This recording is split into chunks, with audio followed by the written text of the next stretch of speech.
dia, ouvintes da Rádio Assunção Cearense. Bom dia, internautas do blog do Edson Silva. Estamos começando agora o nosso programa, o blog do Edson Silva, na Rádio Assunção Cearense. O Estado do Ceará fez um acordo de cooperação técnica com o Tribunal Regional Federal da 5ª Região, sediado em Recife, cujo objetivo é estabelecer a parceria entre aquele Tribunal Regional Federal da 5ª Região, a Justiça Federal do Ceará, o Estado do Ceará e o Tribunal de Justiça do Estado do Ceará, visando a facilitação do acesso à justiça por meio da disponibilização de salas dos fóruns das comarcas do Poder Judiciário Estadual, bem como nas ambiências das Casas do Cidadão e do programa VaptVupt, mantidos pelo governo do Estado do Ceará para a instalação dos pontos de inclusão digital da Justiça Federal Brasileira. Os deputados federais estão intensificando as discussões sobre mudanças na legislação eleitoral para valer na disputa municipal do próximo ano. Para isso, as mudanças valerem no pleito de 2024, elas terão que ser aprovadas até o dia 5 do próximo mês. Até o dia 5 do mês de outubro. Eu já estou pensando que está em setembro. Estamos no último dia do mês de agosto. Então, as mudanças, para que elas possam valer na disputa eleitoral de 2024, terão que estar aprovadas até o dia 5 de outubro, um ano antes do dia da votação, que em outubro do próximo ano será exatamente no dia 6, o primeiro domingo daquele mês.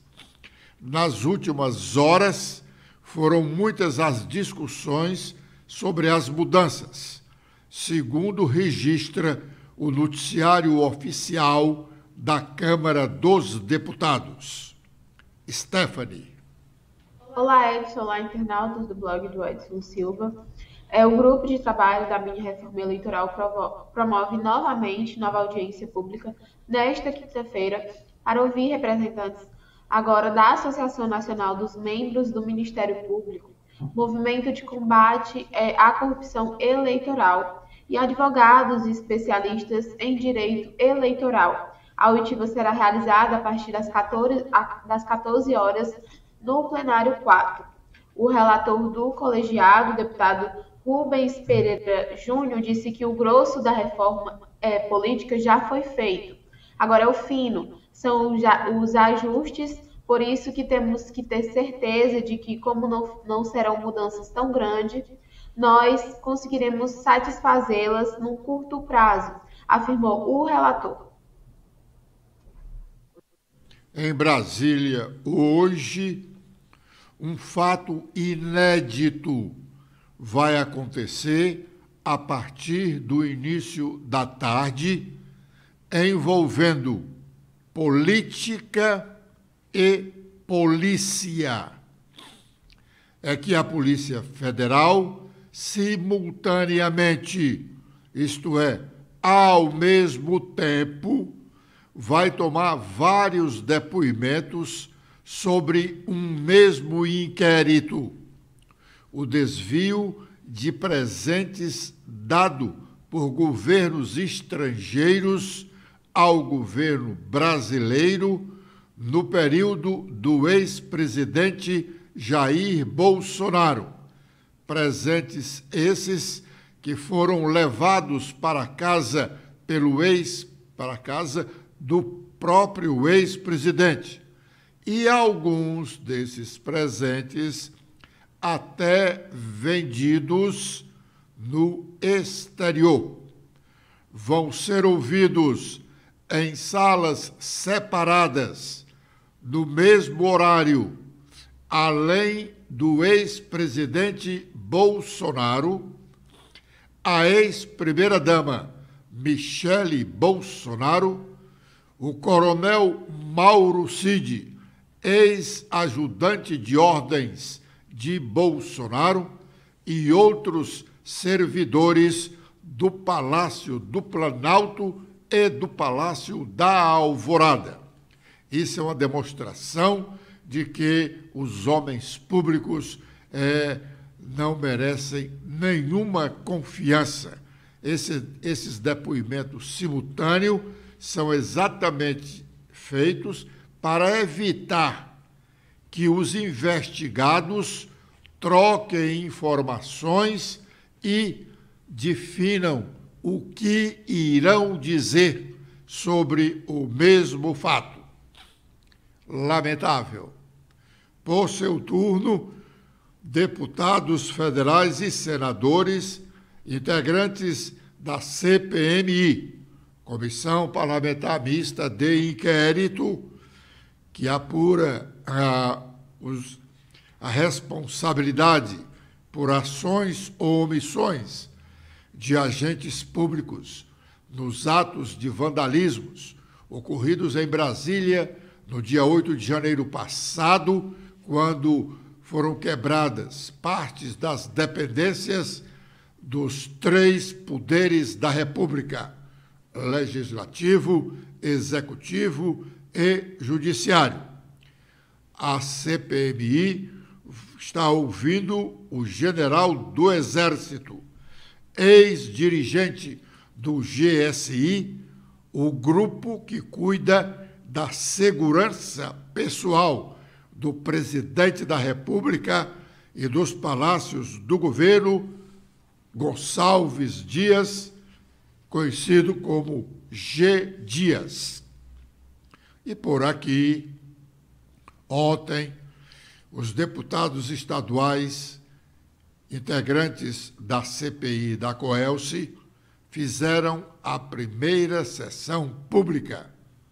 Votaram requerimentos e alguns deles falaram sobre a importância da investigação. Um dos falantes foi o deputado Felipe Mota. Vamos ouvi-lo. Agora, eu gostaria de explicar à população, muita gente agora assistindo aqui o debate da CPI, que uma CPI ela tem os seus limites. Nós, parlamentares, temos os nossos limites. Nós tentaremos ir até onde nós conseguimos dentro do nosso limite, porque o nosso direito termina onde começa o do próximo.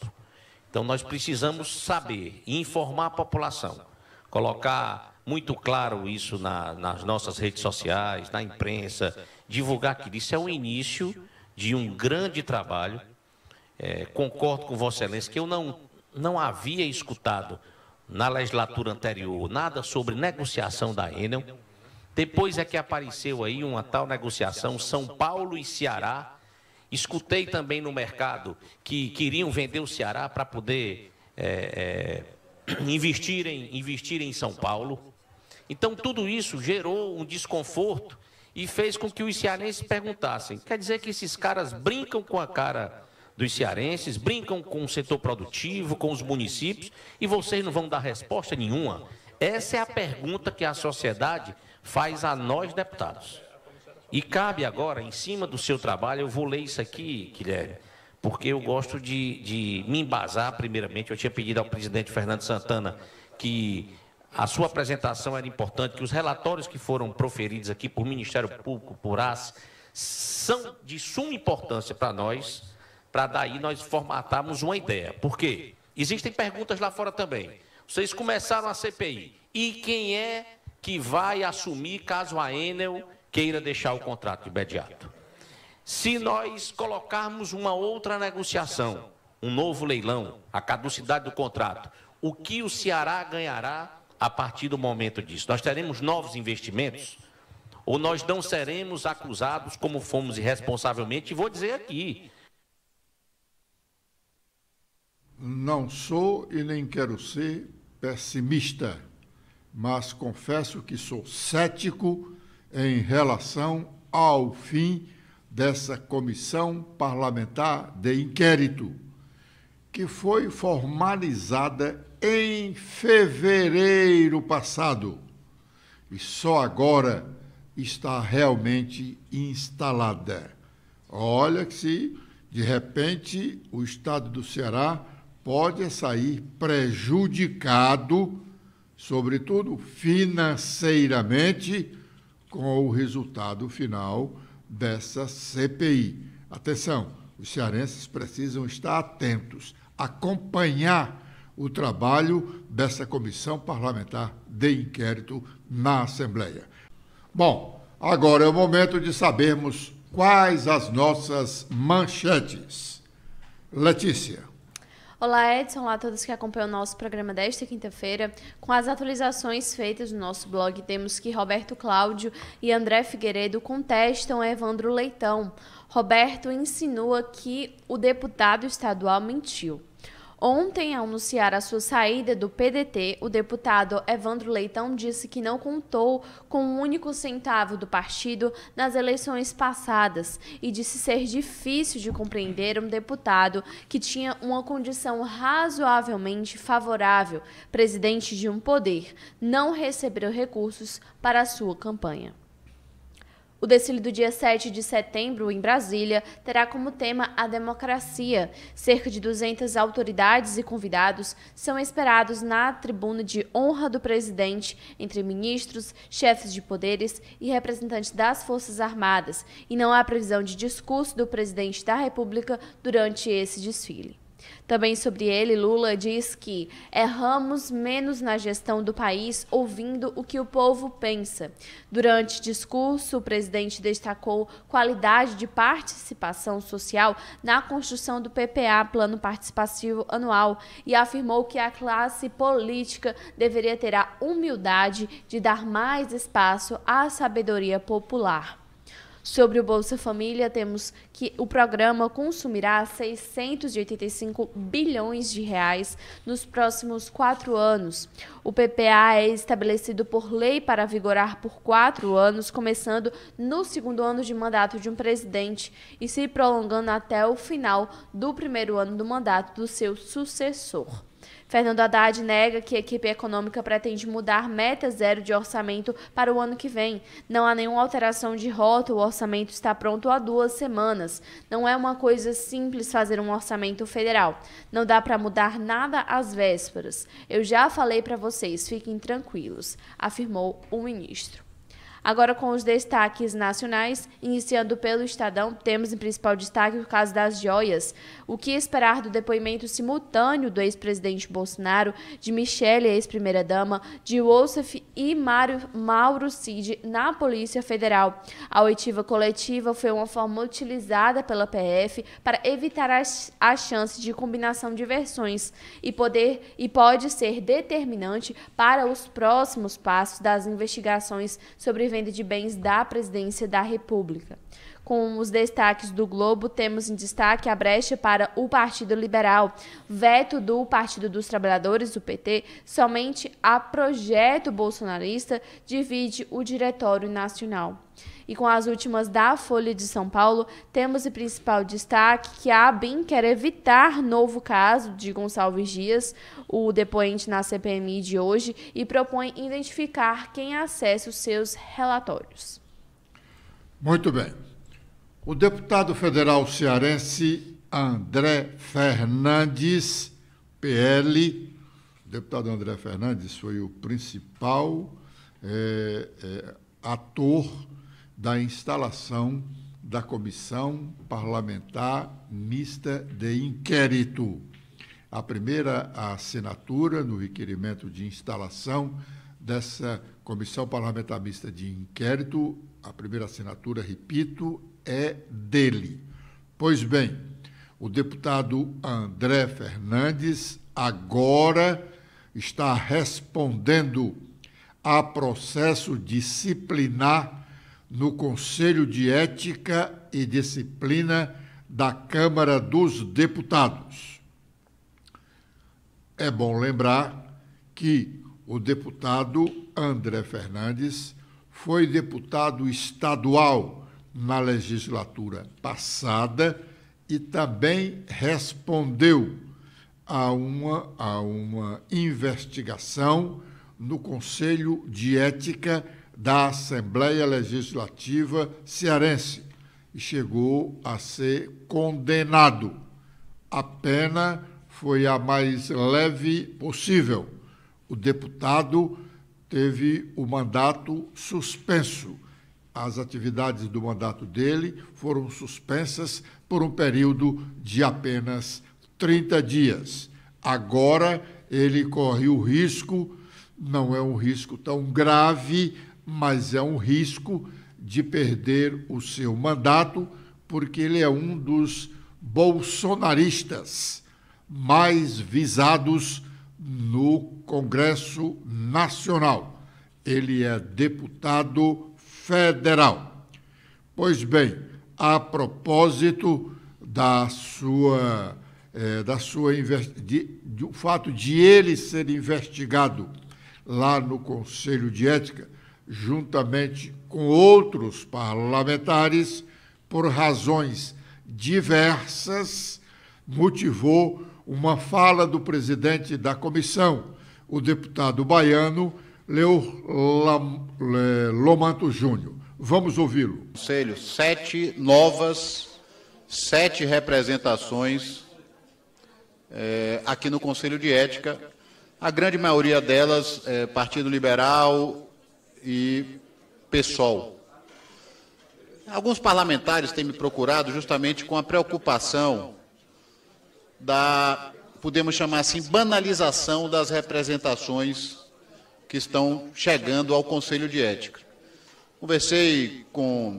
Participei da reunião de líderes, há uma preocupação muito grande, o Conselho de Ética tem um papel importantíssimo na Câmara dos Deputados, de prezar pela boa imagem, pela boa conduta dos parlamentares, mas muitas vezes o que a gente tem observado é que há uma polarização política exacerbada e uma guerra política, e muitas vezes um partido A com um partido B querendo utilizar, né, o Conselho de Ética para, como poderia dizer, para sustentar essa briga, essa guerra política aqui dentro do Conselho. Então, mais uma vez, nós fazemos um apelo para que os senhores parlamentares, as senhoras parlamentares, desde o início da nossa legislatura, que a gente tem feito um apelo, ontem participei da reunião de líderes no sentido de fazer esse apelo, para que a gente possa travar os debates, que eu sei que cada um aqui tem a sua ideologia, tem as suas crenças, tem os seus partidos, mas que possa fazer de forma respeitosa, respeitando, né, os parlamentares, para que se evite, nós estamos aqui para representar cada um de nós, os nossos estados, levar recursos, emendas para os nossos estados, conversava com o deputado Albuquerque, muitas vezes ficamos aqui 4, 5 horas de relógio, discutindo porque um deputado pisou no pé, porque o deputado, às vezes, aconteceu isso, aquilo, e eu acho que a função nossa primordial é estar aqui defendendo as nossas bandeiras, as nossas ideias, representar o nosso estado, ir nos ministérios, levar recursos. Então, a gente, mais uma vez, traz esse apelo. Eu, se necessário for, e enxergar, vou usar, deputado Mário, da prerrogativa, em alguns momentos, não nessas representações, que eu sempre faço questão de democratizar todas as decisões do Conselho, mas, se for necessário, irei usar a prerrogativa que já foi utilizada por outros presidentes, para nem aceitar a representação, se for o caso. Ok.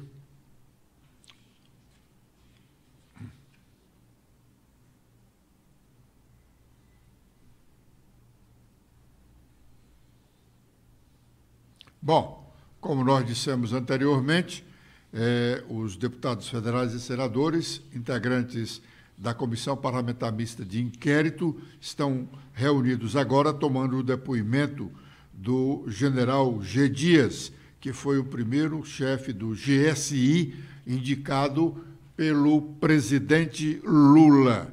Vamos ouvir um pouco do que está acontecendo e ver do que está acontecendo na sessão da CPMI. Mas Vossa Excelência está correto na interpretação. Olha só, o que está aqui posto pelo ministro Zanin é o seguinte: defiro medida cautelar para garantir ao paciente no que toca ao questionamentos capazes de incriminá-lo. No que é capaz de incriminá-lo, o ministro autoriza aqui o direito do depoente não ser submetido ao compromisso de dizer a verdade, no que seja capaz de incriminá-lo. Então, eu vou refazer a pergunta ao senhor general G. Dias nos seguintes termos. Senhor general, excluídos os questionamentos capazes de incriminá-lo, Vossa Senhoria promete, quanto aos fatos de que tenha conhecimento da qualidade de testemunha, sob palavra de honra, nos termos do artigo 203 do Código de Processo Penal, dizer a verdade do que lhes for perguntado? Nos termos que não incriminem. Já está, a luz verde. Presidente, nos termos que não me incrimine, sim. Muito bem. É assim que consta exatamente no habeas corpus. Então, o senhor está dentro do limite daquilo que foi deferido através de um habeas corpus pelo Supremo Tribunal Federal. Então, eu vou inicialmente passar a palavra a Vossa Senhoria pelo tempo de até 15 minutos para suas considerações. Obrigado, presidente. Primeiro, eu quero agradecer aqui o convite, quero me desculpar pelo atraso. Eu moro na DF 140, quilômetro 2. Para vocês terem a noção, Jardim Botânico, depois da Papuda. Saí de casa precisamente às 7h30 e passando no escritório aqui para pegar advogado. Cheguei aqui agora e peço as desculpas a todas as senhoras e senhores. Cumprimento o excelentíssimo senhor deputado Arthur Oliveira Maia, presidente da CPMI, excelentíssimo senhor senador Cid Gomes, primeiro vice-presidente da CPI, excelentíssimo senhor senador Magno Malta, segundo vice-presidente da CPI, excelentíssima senhora senadora Elisiane Gama, relatora da CPMI. Em nome da excelentíssima senhora relatora Elisiane Gama, dos excelentíssimos senhores deputado Arthur Maia e dos demais senadores que dirigem esta comissão parlamentar mista de inquérito. Cumprimento a todos as senhoras senadoras e deputadas e a todos os senhores senadores e deputados aqui presentes. Sou o general da divisão do Exército Brasileiro, concluí a Academia Militar das Agulhas Negras na Arma de Infantaria em 1975. Possuo os cursos de força... O general está começando a falar e fez agora a sua identificação. Só para uma observação, nós estamos vivendo outros tempos. De primeiro, os generais, os brigadeiros, as autoridades da Marinha não tinham necessidade de chegar a esse ponto, porque eles tinham um outro comportamento. Obrigado pela audiência dispensada.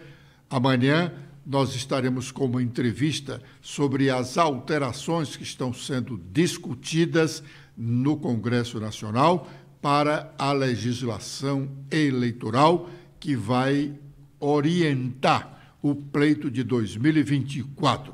A briga interna no PDT, Partido Democrático Trabalhista, teve novos desdobramentos ontem com a manifestação pública em suas redes sociais do ex-prefeito Roberto Cláudio, presidente do diretório do partido em Fortaleza. Também com a resposta a Roberto Cláudio, dada por Evandro Leitão. Tudo registrado no nosso blog, no blog do Edson Silva. Mas, como se não bastassem os fatos já registrados, também ontem, na Câmara Municipal de Fortaleza, o vereador Adail Júnior tratou da questão para depreciar o comando do Diretório Estadual do PDT. Vamos ouvi-lo.